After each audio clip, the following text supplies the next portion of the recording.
Assalamualaikum warahmatullahi wabarakatuh. Waalaikumsalam warahmatullahi wabarakatuh. Ya, kita di sini niatkan belajar bersama, semua berpulang dari semangat dulu ya. Jadi ini tuh saya diundang sama tim CBR, Mbak Titin, terima kasih atas undangannya untuk sharing. Saya hanya berusaha untuk menyampaikan pengalaman pribadi saya, yang semuanya atas kehendak Allah ya. Mudah-mudahan ada manfaatnya untuk kita semua. Lengkap saya Sri Ambarawati, rumah saya di Wisma Parikesit 15B Tegalrejo Salatiga. Saya dulu di dealer resmi Mitsubishi. Bahkan Pak Yanto itu dulu pernah saya follow up untuk beli Pajero. Waktu saya masih menjadi saksi riba. Astagfirullahaladzim. Masa itu ya. Waktu menjadi marketing itu saya masuk di Sun Motor itu 29 September 1998. Saya resign 29 Juni 2018, hampir 20 tahun, kurang berapa bulan. Waktu saya menjadi marketing di PT Sunstar Motor Salatiga, alhamdulillah, nggak tahu alhamdulillah atau innalillah saya nggak ngerti. Setiap bulan itu saya selalu menjadi the best marketing. Jabatan saya sebagai sales counter. Jadi kalau ada datang ke showroom, ada mbak-mbak yang di depan sendiri, itu saya pertama kali. Zaman tahun itu jualan mobil susah. Tapi saya di bulan pertama masuk menjadi sales counter itu saya jualan 30 unit mobil. Proyeknya pemerintah kota waktu habis kerusuhan, Suzuki itu kareta atau apa itu yang jualan saya. Terus berjalan seperti itu, bahkan sampai saya itu sebulan bisa jualan di 60 sendiri. 60 mobil sendiri, saya sendiri, padahal marketingnya banyak. Saya diminta sama perusahaan untuk naik jabatan menjadi supervisor, tapi saya selalu menolak karena saya mikir saya di sini cuma pengen cari uang sebanyak-banyaknya waktu itu ya, nggak mikir apa-apa, pengen cari uang, pengen beli baju yang branded, tas branded waktu itu, pengen nyenengin keluarga, otomatis saya nggak mau cari jabatan, tapi saya mau nyari uang. Lama saya menjadi sales counter, terpaksa, dengan sangat terpaksa saya harus naik menjadi supervisor, terpaksa karena sistem perusahaan yang nggak bisa lagi nggak.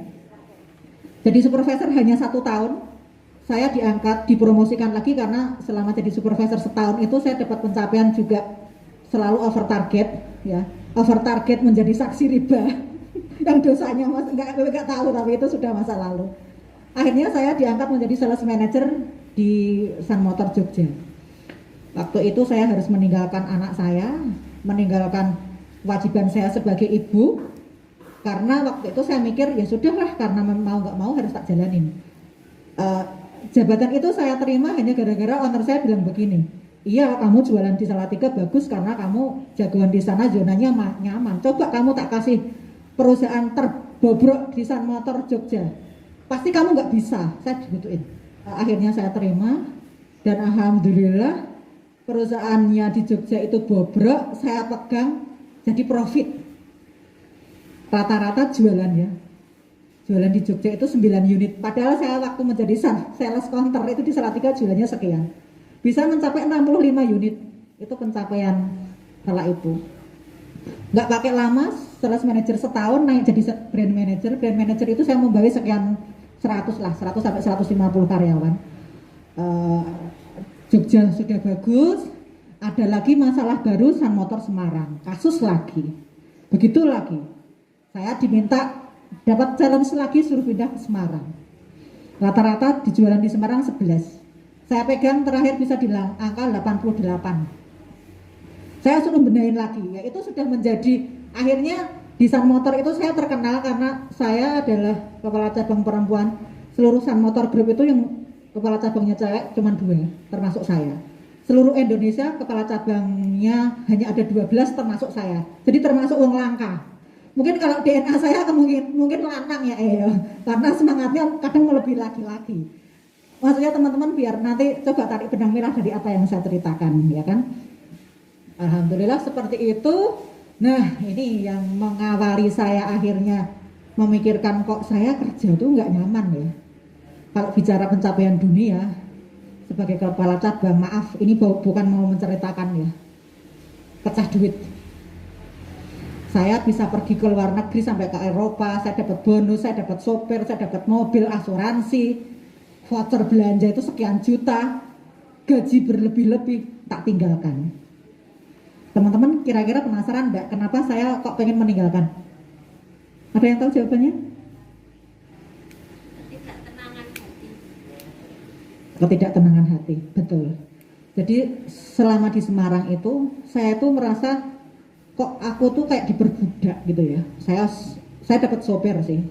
Jadi pagi itu saya udah dikasih mobil sama kantor, ada driver, tinggal duduk manis di belakang, paribasannya kayak uang kemayunan itu, pintu aja dibukain, semua sudah difasilitasi. Sampai sana pakai ruangan AC, kursi empuk, laptop sudah disediain, makan minum semua ada OB, apa-apa tinggal perintah. Tapi saya nggak nyaman. Nggak ngerti ya, mungkin Allah masih sayang sama saya. Suatu hari saya bilang sama suami begini, oh ya sebentar, ada yang kelupaan. Suami saya, tak ceritakan dulu karena ini runtutan. Suami saya itu mantan kerja di bank ya. Suami saya resign terlebih dahulu. Buka bisnis batik itu, tapi saya di Semarang itu sudah mulai bisnis batik. Tapi karena saya merasa kalau bekerja nggak boleh korupsi waktu, saya bisnisnya pas di jam break istirahat atau di hari Minggu. Saya bermula dari rumah. Suami resign dulu, terus waktu di Semarang saya bilang sama suami, ya gimana kamu resign dari bank gini-gini, ya sudah dinikmati, aku neng bank yuk rasanya kok ratakan hatiku kalau pas akhir bulan harus narik mobilnya orang, harus sampai pernah katanya dia itu gara-gara dia keluar itu gara-gara waktu narik mobil itu anaknya yang masih kecil seusia anak saya sekarang yang besar itu nangis geru-geru, mobilnya ditarik. Kelihatannya Allah kasih petunjuk dari situ, keluar karena merasa kasihan gitu, keluar terus dia membuka bisnis atas ide saya, dia yang jalanin. Nah waktu di Semarang saya bilang sama suami begini, kok aku rasanya gimana gitu ya, kok piye gitu loh, lah piye gitu suami tuh, aku tak melu resign baik gitu, tak ngewangi suami jualan batik. Walaupun jualan itu sebetulnya idenya saya, karena suami belum ada ide. Suami idenya berbeda dan saya tidak sepakat kala itu. Terus delalah saya itu buka-buka di Facebook itu ada komunitas belajar bareng Sabtuari. Ada yang tahu Sabtuari? Sabtuari Sugiarto. Itu kan juga sama ya, kompor anti riba ya. Saya buka, saya baca, ternyata menjadi saksi riba itu dosanya sama dengan pelaku riba. Edun saya langsung gitu. Saya menjadi saksi riba, ya kan? Provokatori anak buah saya untuk menjadi saksi riba. Pada suatu ketika saya melihat story teman saya, mantan kepala cabang Maybank Finance. Itu dia buat story jualan Thai tea. Ini ceritanya ya. Jualan Thai tea, terus tak komen, Pak, kok jualan Thai tea gitu, kok nggak ngantor, saya bilang gitu. Loh Bambang, kok nggak tahu aku kan sudah resign. Loh resign kenapa gitu. Lah aku mau dipindah ke Palangkaraya atau apa, tapi alasanku resign bukan hanya semata-mata karena dipindah jauh dari keluarga, tapi aku nggak ada sesuatu gitu, dia cerita gitu. Akhirnya saya merasa teman saya resign dulu, kalau datang ke kantor itu pakai mobil bagus, baju wangi, pakai dasi ya, lebur ruangan gitu, wes ngambune wanginya rapatut. Datang sendiri saya beli, taitinya saya beli waktu itu 6 kalau nggak salah, diantar sendiri sama beliau.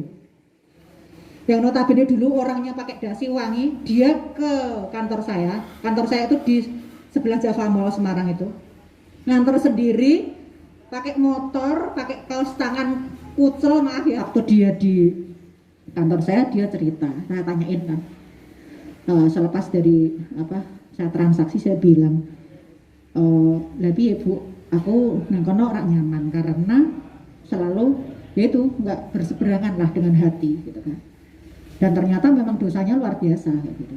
Terus dari situ akhirnya saya mulai mikir, jadi tapi itu lama sampai akhirnya saya berproses pindah hijrah itu lama. Masih mikir, udah dapat sedikit sinyal tapi belum berani, karena mikirnya besok aku memang anopo, kok aku bergelimang seperti ini gitu loh. Terus dipindahlah saya ke Salatiga. Salatiga rumah saya dengan kantor saya yang terakhir itu 5 menit lah kalau saya bawa mobil ya. Dengan kondisi gaji yang lebih besar dan sebagainya, saya dipindah.